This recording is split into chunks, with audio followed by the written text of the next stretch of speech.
Dr. Kirstin Ferguson, thank you so much for joining me here in Brisbane. Thank you. So, what have you been up to?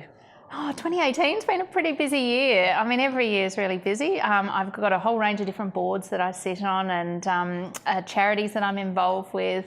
I've got 2 teenage daughters, but I'm busily writing as well. I've got a book coming out later this year, and I've recently finished the Celebrating Women campaign. So there's plenty going on. And tell us a bit more about the Celebrating Women campaign. Yeah, well, I started that in January last year, January 2017, when I was really sick of the amount of online denigration women have to face being on Twitter or on Facebook or wherever it might be. And I really wanted to see more celebration and less denigration of women. So I made a very public commitment to celebrate 2 women from all walks of life and from anywhere in the world every single day of 2017. I had absolutely no idea where I was going to find all of these women, but I started. The very first profile was of my mum, of all people, and the very last profile ended up being of my eldest daughter. But in between, I managed to celebrate 757 women from 37 countries around the world, and it was simply the most rewarding thing I've ever done. That's an amazing achievement. And for so long, gender equality has been a difficult subject for us. And it's really great that we're working in an optimistic space now, and that's what Celebrating Women has shown. And with the 100 Days for Change campaign, obviously, well, the initiative that's being rolled out with Women in Leadership Australia, we're looking at having a change conversation and a more positive approach to that. And Celebrating Women fits in really nicely with that.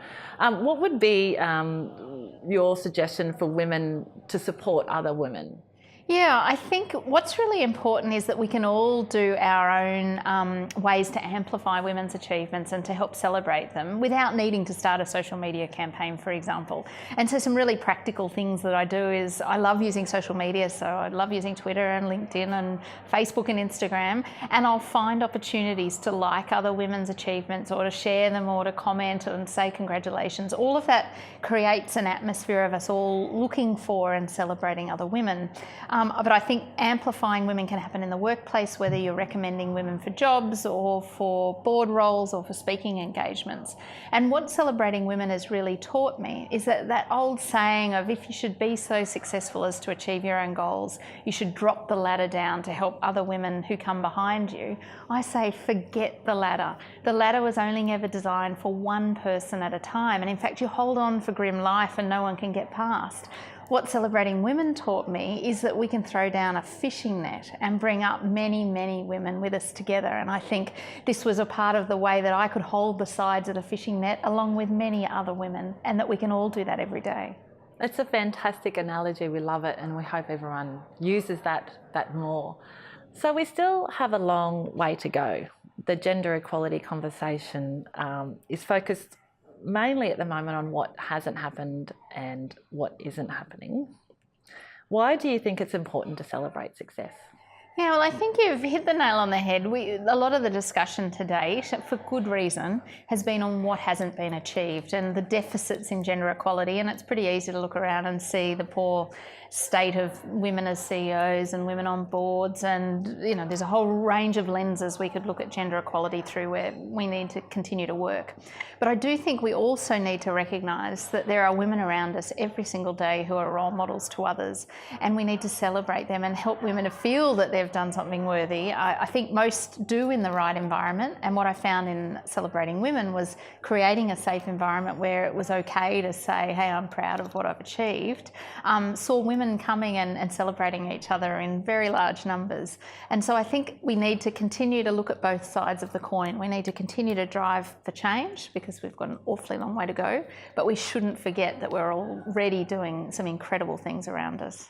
Tell us a bit about, you mentioned your book that's coming out soon. Tell us more about that. Would love to hear. Is it September? Yeah, so it's a dream come true. I've always loved writing and wanted to write, and I've joined forces with the magnificent Catherine Fox, who's the author of Stop Fixing Women, and she's won a Walkley Award for her writing on women in leadership. And our book is called Womankind, and we're looking at the power of women supporting women. And the book will be in bookstores in September. and it's going to be looking at the Celebrating Women campaign and what I learned from celebrating 2 women every single day for a year, and what that taught me about my own leadership and about women in generally. But we're also going to be debunking the Queen Bee myth once and for all, that women don't support women, because that's just not true, and it's just not the evidence that so many of us have ourselves. So we're really excited to share that with you. Fantastic, I can't wait.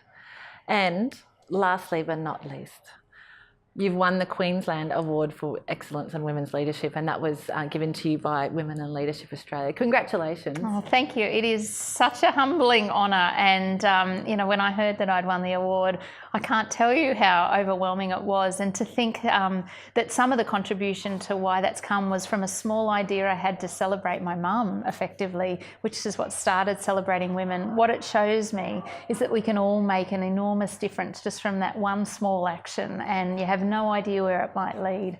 So I really encourage anyone with that little idea to go for it. Well, congratulations, and thank you on behalf of Women in Leadership Australia for sitting down with us here in Brisbane, and all the best with the book. Thank you very much.